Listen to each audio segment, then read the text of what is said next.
All right, have and have not fans. This video is one that I'm pretty sure everybody wanted me to do for the longest time, but I had to really just kind of sit back and I couldn't do it when I was angry. But before going any further, make sure you like the video. Let's try to get this video to 250 likes. Yeah, let's 250. Make sure you hit the bell icon and select all. That way you're notified whenever I post new content. Hit subscribe and make sure to follow me on social media platforms. Links to all the social media are in the description box below. Now, Jimmy, one of Celine's children, one of Celine's sons, confronts his father at the ending of Power of Attorney and follows it up with a conversation in one way or another.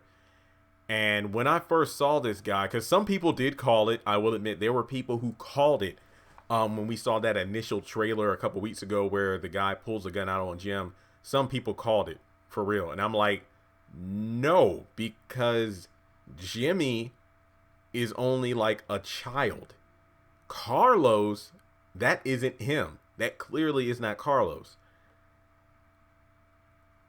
What I'm going to do now, I'm going to drop some information because I actually did some quick research so I can have the episode titles here for reference. On the screen, I think what I'll do is I'll have maybe, okay, I'm recording the audio here. Maybe when I get to the editing phase, I'll put in a little clip of Jimmy and Jim at the beginning of this video. And then on the screen, I'm probably going to have 4 photos up where it'll be like a photo of Celine and her kids, then Jimmy, and then on the bottom 2 photos it will be Carlos and Wyatt, and then Jimmy and Wyatt. So basically, and if there's anybody out there who knows the haves and the have-nots like their scriptures and I make any mistakes, feel free to correct me in the comment section. But I believe it was in episode 43, April 7th, 1979. That episode is pretty much, where Jennifer Salison and the police officers, they're upstairs in Amanda's room trying to determine the cause of her death, whether it be suicide or homicide. So basically you have Jim, David, Veronica, Hannah, Celine, Catherine. I don't know if Wyatt and Jeffrey were in there, or they could have been in the kitchen with Melissa, I believe. Yeah, I think that's what happened. But basically all like the adult characters are just there in the living room waiting for the investigation to go through. And Catherine, smoking a cigarette, is pretty much, she's had it. She's pretty much like telling it all. How she met Jim, how that led to all the turmoil she's dealt with in her life. And she also drops the bomb about Celine is like, Celine won't leave. Celine is all up on Jim. Jim, talk to me. Are you okay, Jim? And then, Veronica's like, what is this raggedy ass maid doing all over your husband? And then Catherine explains they have one son together, who's about Wyatt's age, and then a younger son. He's about what, 6 or 7 right now? And yeah, we pay her hush money so she stays quiet. That's why she still works here. So in episode 43, we got the nod to Jimmy. Fast forward to episode 57, towards the cliffhanger of the episode. Jim is on television with Diane Winchell about to make his official announcement for governor. Well, he actually does announce he's running for governor, but then Diane throws a curveball in the interview where, we're sorry about the loss of your daughter Amanda, and you pretty much say you're running for governor, so you're pretty much vowing to take care of the entire state of Georgia. Yes, that's right. And your family? What about it? Yeah, I love my wife very much, and my son Wyatt. All your children? What are you talking about? And then boom, on the television monitor, you have Celine, Carlos, and little Jimmy.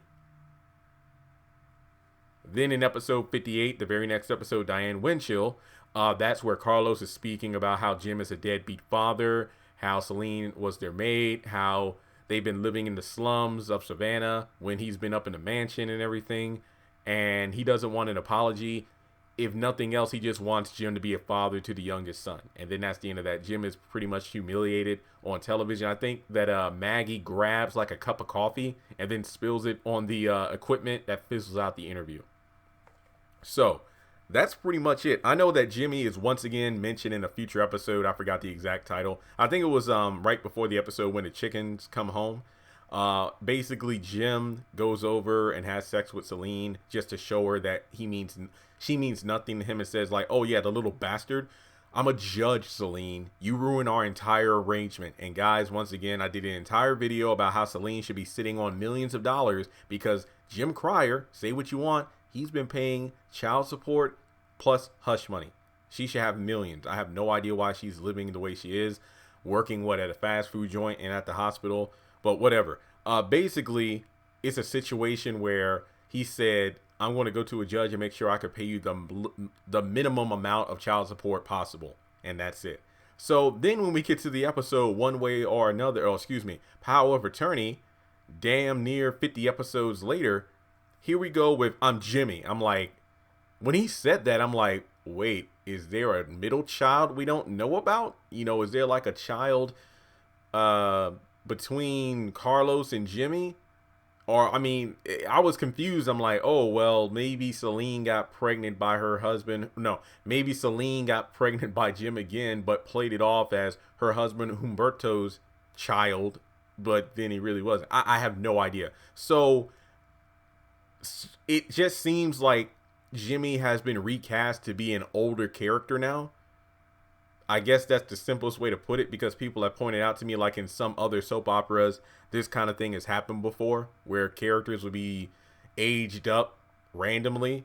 So I guess that's what's going on here. I'm not going to like rack my brain over it. I just feel like at this point, with Mama Rose in a damn recliner in jail and Jimmy aged up probably about 10, 15 years, give or take. I don't know. He looks relatively young, like maybe a late teen or early 20s person. I don't know. But it's ridiculous because it reminds me, and I think I used this example before in the review, but on the Fresh Prince after the Aunt Viv switch, where you had little Nicky who was like, just a newborn, and then you had the one episode, a Christmas episode, where it was like Boys to Men, one of my favorite Fresh Prince episodes, by the way. They kind of jump to the future, and Nicky is like 7 or 8 or something like that, and Uncle Phil's telling the story about Boys to Men and Will Smith, but then in regular continuity, he's still a baby.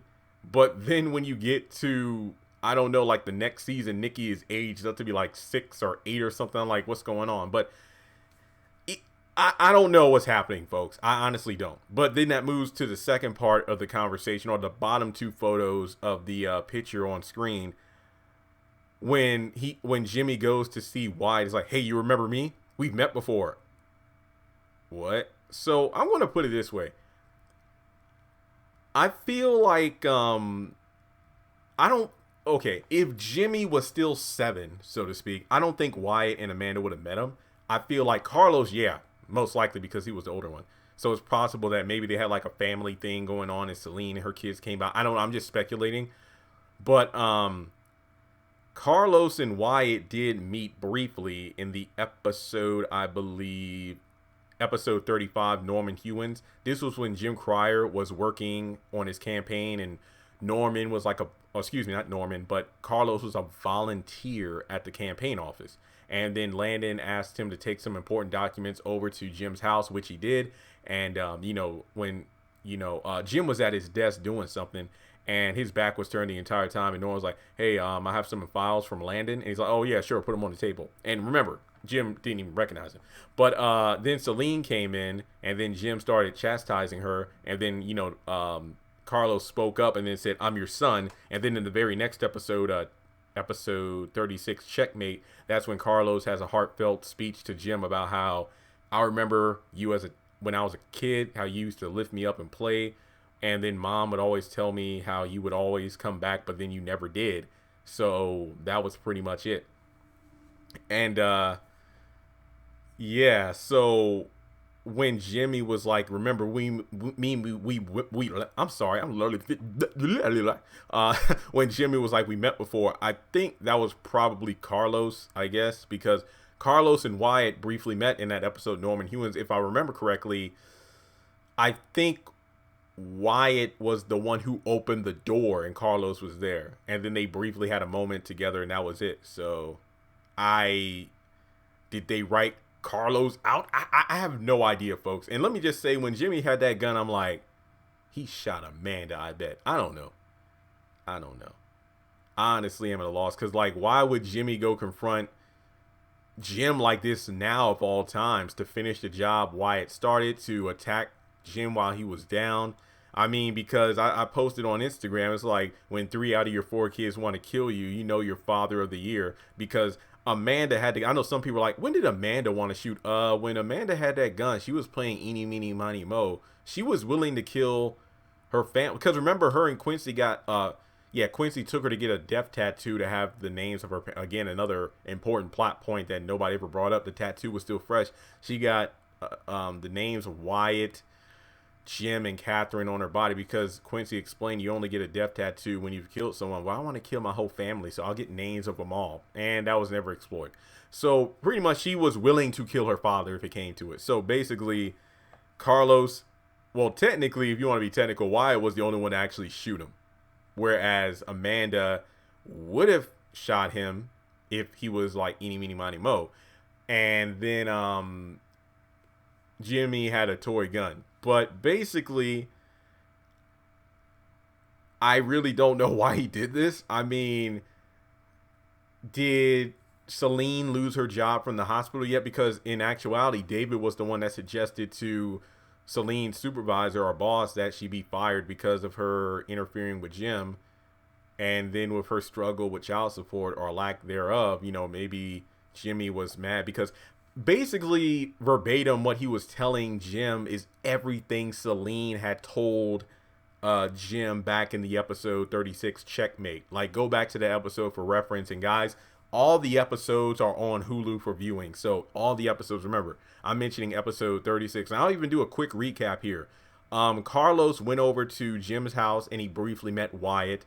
And that was in episode 35, Norman Hewins, season 1. Episode 36, watch like the first 5 to 10 minutes because Carlos pours his heart out to Jim and then Celine does the same. And then in episode 43, April 7th, 1979, that's when Catherine gives the entire history about, you know, her meeting Jim and Jim having the 2 kids by Celine. Episode 57, go to the last couple minutes. That's when Carlos, Jimmy, and Celine appear on the TV. And then episode 58 is when the first few minutes Carlos chews out Jim. And that's pretty much all you need to watch. But with that being said, what do you think about the whole Jimmy situation? What do you think is going to come of it? I mean, because honestly, at this rate, these kids are going to be the only ones Jim has left. Because if Wyatt doesn't take his own self out, he'll probably end up killed or behind bars for good at some point. Oh yeah, that's right. Because he was a prisoner. He's going to escape, but he's still, you know, a prisoner. So he's going to be on the run. And what do you think? Do you think Celine knew about this? What do you think Celine's going to do if she finds out about what Jimmy did? What about Carlos? What do you think? Not to mention, don't you think Jim might actually... Well, no, Jim was the one who fired his last security guard, so that's his own fault for not having security. But then again, hospital security, don't they have metal detectors or whatever to detect if somebody has a gun? I don't, even toy or not, I'm just saying. But whatever, it's a Tyler Perry show. I don't know. But thanks so much for tuning in, guys. Let me know your thoughts in the comments section below. And if you would like to donate to the channel, feel free to do so on PayPal, Cash App, or you can join Patreon for as little as $1 a month.